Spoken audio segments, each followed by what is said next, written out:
ಆತ್ಮೀಯ ಬಳಕೆದಾರರೇ, ಈ ವಿಡಿಯೋನಲ್ಲಿ ನಾವು ನಿಮಗೆ ನಿಮ್ಮ ರೇಷನ್ ಕಾರ್ಡನ್ನು ಹೇಗೆ ಡೌನ್ಲೋಡ್ ಮಾಡ್ಕೊಳ್ಳೋದು ಎಂಬುದನ್ನು ತಿಳಿಸ್ಕೊಡ್ತೇವೆ.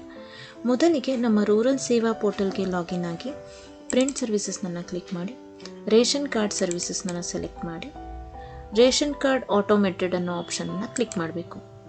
ನಿಮಗೆ ಶಾರ್ಟ್ RC ಬೇಕಾಗಿದ್ದಲ್ಲಿ ಶಾರ್ಟ್ RC ಅಂತ, ಅಥವಾ ಲಾಂಗ್ RC ಬೇಕಾಗಿದ್ದಲ್ಲಿ ಲಾಂಗ್ RC ಅಂತ ಸೆಲೆಕ್ಟ್ ಮಾಡಬೇಕು. ಇದಾದ ನಂತರ ನಿಮ್ಮ ರೀಜಿಯನ್ ಯಾವ ಡಿಸ್ಟ್ರಿಕ್ಟ್ಗೆ ಸೇರಿದೆ ಅನ್ನೋದನ್ನು ನೋಡಿಕೊಂಡು ಇಲ್ಲಿ ಕ್ಲಿಕ್ ಮಾಡಬೇಕು. ನಂತರ ಎಂಟರ್ ರೇಷನ್ ಕಾರ್ಡ್ ನಂಬರ್ ಅನ್ನೋ ಬ್ಲಾಕ್ನಲ್ಲಿ ಬಂದು ನಿಮ್ಮ ಅಪ್ಲಿಕೆಂಟ್ನ ರೇಷನ್ ಕಾರ್ಡ್ ನಂಬರನ್ನು ಎಂಟರ್ ಮಾಡಿ. ಇದಾದ ನಂತರ ಸಬ್ಮಿಟ್ ಅಂತ ಕೊಡಿ. ನಂತರ ನಿಮ್ಮ ಫ್ಯಾಮಿಲಿ ಮೆಂಬರ್ನ ನೇಮ್ಗಳು ಇಲ್ಲಿ ಡಿಸ್ಪ್ಲೇ ಆಗುತ್ತೆ.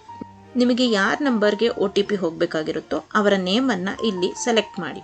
ನಂತರ ಕ್ಯಾಪ್ಚಾ ನಂಬರನ್ನು ಇಲ್ಲಿ ಎಂಟರ್ ಮಾಡಿ. ಇದಾದ ನಂತರ ಸೆಂಡ್ OTP ಅಂತ ಕೊಡಿ.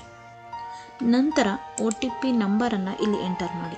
ನಂತರ ಸಬ್ಮಿಟ್ OTP ಅಂತ ಕೊಡಿ. ನಂತರ ನಿಮ್ಮ ರೇಷನ್ ಕಾರ್ಡ್ ಇಲ್ಲಿ ಡೌನ್ಲೋಡ್ ಆಗಿರುತ್ತೆ. ಅದನ್ನು ನೀವು ವ್ಯೂ ಕೂಡ ಮಾಡಬಹುದು.